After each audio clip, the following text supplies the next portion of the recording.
পরিষ্কার পরিচ্ছন্ন থাকলে রোগ নিরাময় করা সম্ভব। শনিবার আগরতলা কৃষি উদ্যানবিদে এক সাফাই অভিযান কর্মসূচিতে অংশগ্রহণ করে একথা বললেন দপ্তরের চেয়ারম্যান জহর সাহা।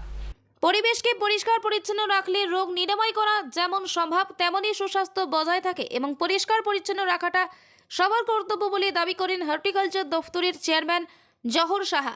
রাম মন্দির উদ্বোধনকে কেন্দ্র করে দেশের প্রধানমন্ত্রীর ঘোষণা অনুযায়ী শনিবার আগরতলা কৃষি উদ্যানবিদে সাফাই অভিযান কর্মসূচির আয়োজন করা হয়। এদিনের এই কর্মসূচিতে চেয়ারম্যান ছাড়াও দপ্তরে বিভিন্ন অফিসার এবং কর্মীরা অংশগ্রহণ করেন। সুন্দর ভারতবর্ষ গড়ার পরিকল্পনা নিয়ে এবং পৃথিবীর মধ্যে সর্বশ্রেষ্ঠ ভারতবর্ষ হিসাবে প্রতিষ্ঠিত করার পরিকল্পনা গ্রহণ করে মোদিজি যেভাবে এগিয়ে যাচ্ছেন তা ফলপ্রসূ হবে বলে আশা ব্যক্ত করেন দপ্তরের চেয়ারম্যান জহর সাহা।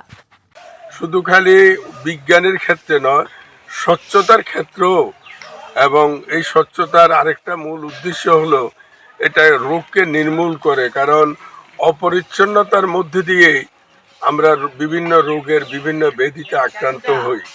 তো আমরা যাতে আগামী দিন আরও সুস্থ থাকি, পরিবেশ যাতে ভালো থাকে, এই যে একটা বহুমুখী পরিকল্পনা যেটা প্রধানমন্ত্রী, যশস্বী প্রধানমন্ত্রী নিয়েছেন, সেই পরিকল্পনার অঙ্গ হিসাবে আমাদের এই রাজ্যে মাননীয় মুখ্যমন্ত্রীর তার নির্দেশে আজকে আগামী 22শে জানুয়ারি পর্যন্ত সর্বত্র অফিসে, আদালতে, বিদ্যালয়ে এবং মন্দির, মসজিদ, গির্জায়, এমনকি রাস্তায় সব জায়গাতে স্বচ্ছতা অভিযানের কাজ চলছে স্বতঃস্ফূর্তভাবে।